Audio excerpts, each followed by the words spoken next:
जय माँ कालिका कालिका चैनल में आप सभी लोगों का स्वागत है। मैं माता रानी से ही विनती प्रार्थना करती हूँ, आप लोग जहाँ भी रहें खुशहाल रहें, माता रानी की कृपा आप लोगों पे बनी रहे। जय महामाई की, जय माँ कालिका।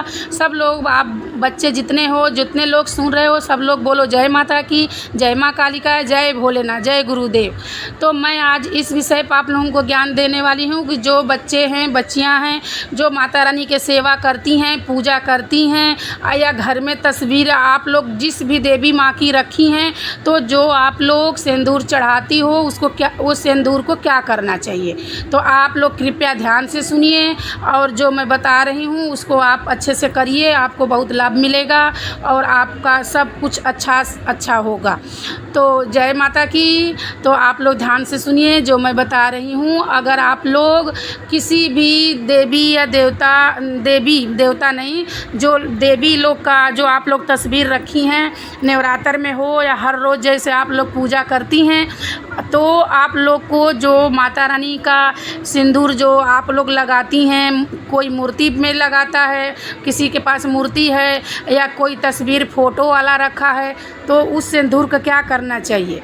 तो उस सिंदूर को आपको बहुत सावधानियां बरतनी चाहिए और उस सिंदूर को इधर उधर जैसे माता के कपड़े पर चाहे चौकी पर गिर जाता है तो झाड़ झूर के माता बहनें हैं, बच्ची हैं जो जिसमें रखती हैं क्या, जो धूप का राख रखती हैं उसमें डाल देती हैं, या चुंदी उंदी उनके उठाती हैं, धोती हैं तो सब पानी में बहा देती हैं या कहीं भी फेंक देती हैं, तो उससे बहुत दोष लगता है, बहुत पाप लगता है, क्योंकि वो माता रानी का सिंदूर होता है मांग का, वो बहुत शक्तिशाली होता है और बहुत सौभाग्यवती औरत लोगों का सौभाग्य बढ़ाता है। तो आप लोगों को ऐसा नहीं करना चाहिए, क्योंकि जो माता रानी का सिंदूर होता है उस सिंदूर को आप कोई छोटा सा कागज़ ले लो और ले करके एक फूल कोई ले लो, या धीरे धीरे हाथों से उस कागज़ पे आप सिंदूर माता का धीरे धीरे उतार लो। माता से पहले बोल दो कि माता रानी आपका मैं सिंदूर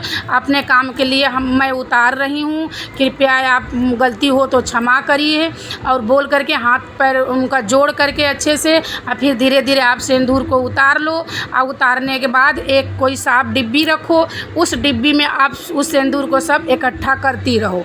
जब धीरे धीरे इकट्ठा हो जाएगा तो आप अपना वो जो जिसमें आप सिंदूरदानी आप अपना रखी हैं, जो पहनती हैं सिंदूर, आप उसमें डाल दीजिए, रख दीजिए, सब उसी में मिला दीजिए और मिला करके आप उस सिंदूर को अपने मांगों में भरिए, टीका लगाइए।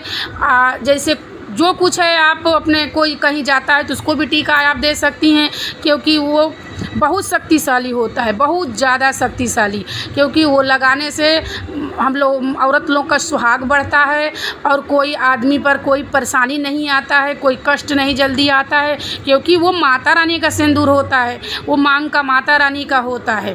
तो उस सिंदूर का अनादर नहीं करना चाहिए। वो तो बहुत भाग्य की बात है कि उसको हम धीरे से अपना निकाल लें, निकाल करके उतार लें माथे से और कोई अच्छे से डिब्बी में रखें, रख करके अपने सिंदूर में मिलाएं, उसको पहने।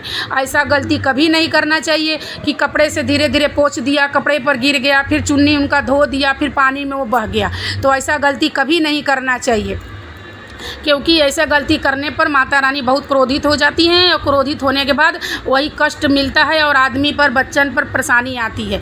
तो मैं सोची कि जो मैं करती हूँ वो चीज़ मैं आप लोगों को ज्ञान दूँ और आप लोग भी करो, माता की कृपा आप लोगों को भी मिले, क्योंकि बहुत सारे बच्चे हैं, बच्चियाँ हैं जो कि सेवा करती हैं और घर घर में माता रानी की कोई न कोई तस्वीर रहती है और सेवा पूजा होता है। तो बहुत लोग को जानकारी नहीं होता, एक पे एक माता का सिंदूर चढ़ा रहता है, धीरे धीरे वो गिरा करता है और कपड़ों पर, और फिर बाद में वो सब हटाने पर सब इधर उधर बिखरता रहता है। तो ऐसा नहीं करना चाहिए, उसको बहुत ध्यान से 2 दिन 1 दिन बाद आप सिंदूर उतारती रहो, फिर अपने डिब्बी में रखते रहो, फिर माँ को नई तरीके से पहनाओ और धीरे धीरे उतारो। और फिर जब ज़्यादा हो जाए तो अपने आप सिंदूरदानी जो है, जो डिब्बी आप अलग से रखी हैं अपना मांग में सिंदूर भरने के लिए, तो उसमें आप मिलाती जाओ। तो आप देखो कितना अच्छा होता है और कितना परेशानी भी दूर होती है और सौभाग्य भी बढ़ता है ऐसा करने से।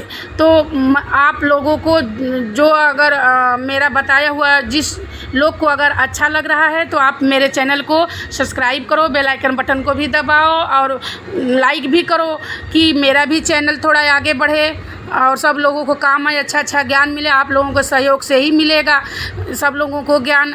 और जितना से जितना हो सके आप मेरे वीडियो को शेयर करो।